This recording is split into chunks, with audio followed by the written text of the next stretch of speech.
Hello friends.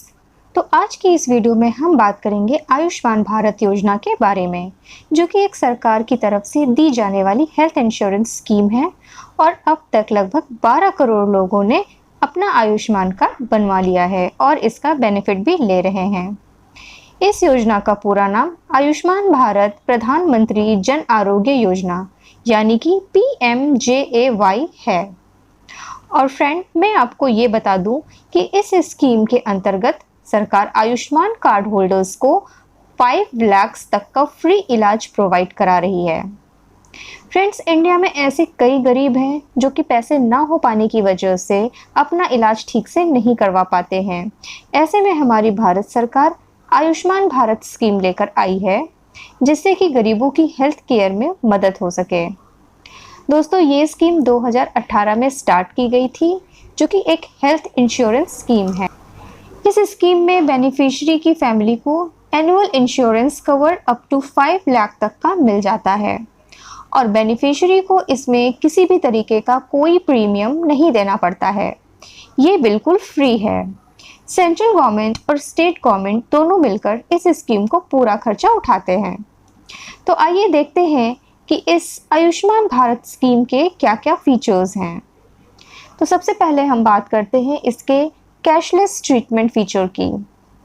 Beneficiary किसी भी ऐसे हॉस्पिटल में जो कि इंश्योरर के साथ टाई अप में है, वहां पर अपना इलाज बिल्कुल फ्री में करा सकते हैं। उनको वहां पर किसी भी तरीके से कोई पेमेंट नहीं करना होता है, सिर्फ उन्हें अपना ये कार्ड दिखाना होगा और उनका ट्रीटमेंट कैशलेस स्टार्ट हो जाएगा। दोस्तों, कई जगह ऐसा होता है कि आपको पहले पैसे देने पड़ते हैं और बाद में फिर आप रिम्बर्समेंट करा लेते हैं, लेकिन आयुष्मान भारत में ऐसा कुछ भी नहीं करना है। आपको सिर्फ कार्ड दिखाना है और आपका कैशलेस प्रोसेस स्टार्ट हो जाएगा। सेकंड फीचर की बात करें तो इसमें कोई रिस्ट्रिक्शन नहीं है। दोस्तों, इस कार्ड का फ़ायदा उस परिवार के सभी सदस्य उठा सकते हैं, चाहे वो मेल हो या फीमेल हो या किसी भी एज के हो, वो इस कार्ड के अंदर इंश्योर होते हैं। नेक्स्ट फीचर है इसका एक्सपेंसेस कवर्ड। तो आइए देखते हैं कि इसमें कौन कौन से एक्सपेंस कवर्ड होते हैं। इसमें कई तरीके के मेडिकल प्रोसीजर कवर किए गए हैं, जिनमें से कि कुछ मेन प्रोसीजर हैं medical examination, consultation, treatment, medicine, surgeon charges, ICU charges, diagnostic and laboratory investigations, operation theatre charges, food services जैसे खर्चे इसमें शामिल हैं। दोस्तों, इस स्कीम के अंतर्गत पेशेंट को अगर हॉस्पिटलाइजेशन की नौबत आती है तो उसके हॉस्पिटलाइजेशन के 3 दिन पहले के खर्चे और हॉस्पिटलाइजेशन के बाद 15 दिन के खर्चे भी दिए जाते हैं, जिनमें कि उनकी मेडिसिन और डायग्नोस्टिक इंक्लूडेड है। इस स्कीम का बेनिफिट परिवार का कोई भी सदस्य या फिर सारे सदस्य ले सकते हैं। नेक्स्ट फीचर है इसका inclusion of pre existing diseases. इसका मतलब ये है कि बेनिफिशियरी जैसे ही अपना आयुष्मान कार्ड बनवाता है और अगर उसको पहले से कोई बीमारी है तो उसका कवर डे 1 से ही स्टार्ट हो जाता है। मतलब ये कि इस कार्ड के थ्रू वह अपनी पुरानी बीमारी का भी इलाज तुरंत करवा सकेगा। तो आइए देखते हैं एलिजिबिलिटी क्राइटेरिया। आप सभी के दिमाग में ये सवाल जरूर आ रहा होगा कि आयुष्मान कार्ड बनवाने के लिए आखिर एलिजिबिलिटी क्राइटेरिया क्या है, कौन लोग आयुष्मान कार्ड बनवा सकते हैं और इसका बेनिफिट ले सकते हैं। तो मैं आपको बता दूं कि ये स्कीम ज़रूरतमंद लोगों के लिए ही बनाई गई है, जो कि EWS सेक्शन को कवर करती है, जो कि इकोनॉमिकल वीकर होते हैं, जिनके पास परमानेंट रेजिडेंस नहीं होता है। इसलिए जो लोग सोशियो इकोनॉमिक कास्ट सेंसस में रजिस्टर्ड हैं, वो ऑटोमेटिकली एनरोल हो जाते हैं आयुष्मान भारत स्कीम के लिए। और इसके अलावा जो फैमिली राष्ट्रीय स्वास्थ्य बीमा योजना में रजिस्टर्ड है, वो भी ऑटोमेटिकली आयुष्मान भारत स्कीम के लिए एलिजिबल है। अगर अब हम बात करें रूरल एरियाज की, तो जो लोग गांव से बिलोंग करते हैं और वो SECC क्राइटेरिया में आते हैं, वो आयुष्मान भारत स्कीम के लिए एलिजिबल हैं। अब जान लेते हैं SECC की ये क्राइटेरियाज हैं क्या। D1 से D7 तक की क्राइटेरिया में से D6 को एक्सक्लूड किया गया है। बाकी की क्राइटेरिया इस प्रकार है। D1 के अकॉर्डिंग ऐसी फैमिलीज जिनके पास सिर्फ एक रूम हो और उनकी दीवार और छत कच्चे हों, तो ऐसे लोग इस कार्ड के लिए एलिजिबल हैं। D2 के अकॉर्डिंग ऐसी फैमिलीज जिनमें कोई भी अर्निंग मेंबर ना हो, जिनकी एज 16 से 59 के बीच हो, तो ऐसे लोग भी इस कार्ड के लिए एलिजिबल हैं। D3 कहता है कि ऐसी फैमिलीज जिनमें कोई भी एडल्ट मेल मेंबर ना हो जिसकी उम्र 16 से 59 के बीच हो और ये फैमिली फीमेल हेडेड हो। D4 कहता है कि इसमें वो फैमिलीज आती हैं जिनमें एडल्ट डिसेबल्ड हो या विकलांग हो और काम करने की हालत में ना हो। D5 के अकॉर्डिंग SC/ST कैटेगरी की फैमिलीज इस स्कीम के लिए एलिजिबल हैं। D7 के अकॉर्डिंग ऐसी फैमिलीज जिनके पास घर ना हो और जो मेहनत मजदूरी करके अपना जीवन चलाते हों। इन कैटेगरी के अलावा कुछ लोग ऑटोमेटिकली इस स्कीम के बेनिफिट में आ जाते हैं और वो ऐसे लोग हैं जो दूसरों की चैरिटी पर जीते हैं। प्रिमिटिव ट्राइबल ग्रुप के लोग, मैनुअल स्कैवेंजर्स यानी कि साफ सफाई कर्मी और बंधुआ मजदूर जैसे लोग आयुष्मान भारत योजना का लाभ उठा सकते हैं। ये थी क्राइटेरिया जो कि रूरल एरियाज को कवर करती है। और अब हम बात करेंगे अर्बन एरियाज की। शहरों की बात करें तो 11 ऑक्यूपेशनल कैटेगरीज को आयुष्मान भारत के लिए एलिजिबल माना गया है, जिनमें रैक पिकर्स यानी कि कूड़ा उठाने वाले, बेगर्स यानी कि भिखारी, कंस्ट्रक्शन वर्कर्स मीन्स मजदूर, plumbers, painters, labours, welders, security guard, कुली, domestic workers, home based workers, artisan, handicraft worker, tailor, transport worker जैसे driver, conductor, helper to driver etcetera. इन कैटेगरी में आने वाले लोग आयुष्मान भारत स्कीम के लिए एलिजिबल हैं। नाउ अब बात करते हैं कि कौन लोग हैं जो इस स्कीम के लिए एलिजिबल नहीं हैं। जिनके पास 2, 3 या 4 व्हीलर गाड़ियां हैं। ऐसे लोग जो गवर्नमेंट के द्वारा मैनेज्ड नॉन एग्रीकल्चर एंटरप्राइजेस में काम करते हैं, वो भी इसके लिए एलिजिबल नहीं है।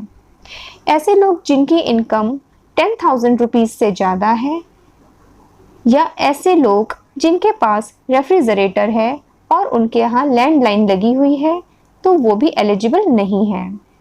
जिनके पास 50,000 क्रेडिट लिमिट वाला किसान कार्ड है, जिनके पास गवर्नमेंट जॉब है, जिनके पास पक्का मकान है, या जिनके पास 5 एकड़ की एग्रीकल्चर लैंड है, वो लोग भी इस स्कीम का फ़ायदा नहीं ले सकते हैं।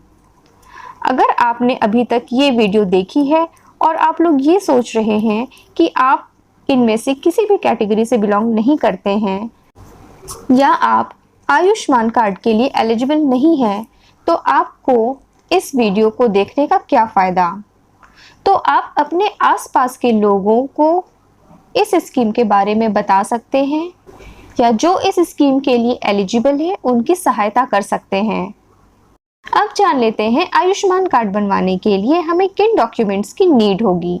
तो इसके लिए आपको राशन कार्ड, पैन कार्ड या आधार कार्ड लगेगा, mobile number, email address, caste certificate, income certificate, document of families current status, that means joint family है या न्यूक्लियर फैमिली, ये सारे डॉक्यूमेंट्स लगेंगे। अब बात कर लेते हैं कि आपको आयुष्मान कार्ड खुद के लिए या किसी हेल्पर के लिए कैसे डाउनलोड करना है। अगर आप आयुष्मान कार्ड स्कीम के बेनिफिशियरी हैं या आप इसकी एलिजिबिलिटी क्राइटेरिया में आते हैं, तो आप आयुष्मान ऐप के ज़रिए अपना आयुष्मान कार्ड डाउनलोड कर सकते हैं। इसके लिए आपको प्ले स्टोर से आयुष्मान ऐप को डाउनलोड करना है। ध्यान रखें कि आप नेशनल हेल्थ अथॉरिटी के द्वारा दिए गए ऐप को ही डाउनलोड करें। डाउनलोड करने के बाद आपको इनकी प्राइवेसी पॉलिसी को एक्सेप्ट करना होगा। नेक्स्ट स्टेप में आप अपने ऐप की लैंग्वेज सेलेक्ट करेंगे, हिंदी, इंग्लिश या कोई रीजनल लैंग्वेज। इसके बाद आप लॉगिन करें और बेनिफिशियरी वाले ऑप्शन को सेलेक्ट करें। इसके बाद अपना मोबाइल नंबर एंटर करें, वेरीफाई पर क्लिक करें। वेरीफाई हो जाने पर आपको एक ग्रीन कलर की टिक नज़र आएगी और ऑथेंटिकेशन प्रोवाइड करने के लिए आपके मोबाइल पर एक OTP मिलेगी, जिसको आप यहाँ पर एंटर कर देना है। नेक्स्ट स्टेप में आप कैप्चा एंटर करेंगे और लॉगिन बटन पर क्लिक कर देंगे। लॉगिन करने के बाद आपको कुछ ऐसा इंटरफेस देखने को मिलेगा जहाँ पर लिखा होगा सर्च फॉर बेनिफिशियरी। इसमें सर्च में आपको PMJAY सेलेक्ट करना है। बाकी की इंफॉर्मेशन अपने अकॉर्डिंग फीड कर देने के बाद सर्च में आप अपनी फैमिली ID, आधार नंबर, नेम या PMJAY ID में से कोई भी एक सेलेक्ट कर सकते हैं। फिर आपको आपके डिस्ट्रिक्ट को सेलेक्ट करना है।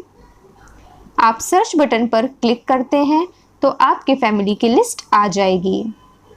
अगर आपकी या आपके फैमिली में से किसी भी मेंबर की eKYC नहीं हुई है तो आपको अपने नाम के आगे लिखी हुई eKYC वाले बटन पर टैप करना है और वहां से अपनी KYC करा लेनी है। उसके बाद आपको बेनिफिशियरी फोटोग्राफ में अपनी फ़ोटो खींचकर लगानी है। अगर आपका टोटल मैच स्कोर 80% से ज़्यादा है तो आपकी eKYC अप्रूव हो जाएगी और अगर 80% से कम है तो आपकी KYC एप्लीकेशन स्टेट के हेल्थ अथॉरिटी के पास अप्रूवल के लिए भेज दी जाएगी। इसके बाद आपको कुछ पर्सनल डिटेल्स भी फिल करनी होंगी, जैसे कि mobile number, relationship with your family members, date of birth, pin code etcetera. ये सारे प्रोसेस कंप्लीट हो जाने के 15 से 20 मिनट के बाद आप अपना आयुष्मान कार्ड यहाँ से डाउनलोड कर सकते हैं।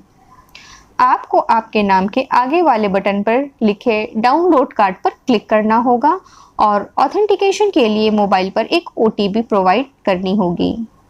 उसके बाद डाउनलोड कार्ड का ऑप्शन आ जाएगा, जहाँ से कि आप अपना आयुष्मान कार्ड डाउनलोड कर सकते हैं और इसी तरीके से अपनी पूरी फैमिली के हर एक मेंबर के लिए आयुष्मान कार्ड डाउनलोड कर सकते हैं।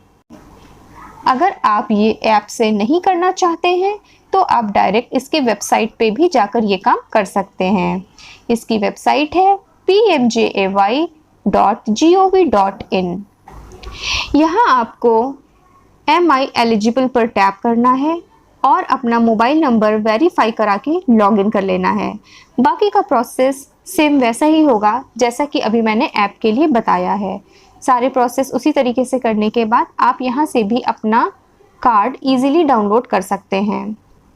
तो इस तरह से आप अपना या अपने आसपास के ज़रूरतमंद लोगों का आयुष्मान कार्ड डाउनलोड कर सकते हैं। अगर आपने अभी तक अपना आभा कार्ड नहीं बनवाया है या आपको नहीं पता कि आभा कार्ड क्या होता है और उसे कैसे बनाया जाता है, तो उसके लिए आप इस वीडियो को वॉच कर सकते हैं, जिसमें मैंने बताया है कि आभा कार्ड क्या है और ये हमें क्या बेनिफिट देता है, इसे हमें कैसे बनाना है। अगर आपको ये वीडियो इन्फॉर्मेटिव लगी हो तो इस वीडियो को लाइक कर दें और ऐसी ही और वीडियोस के लिए मेरे चैनल को सब्सक्राइब कर दें। मिलते हैं नेक्स्ट वीडियो में। Till then take care.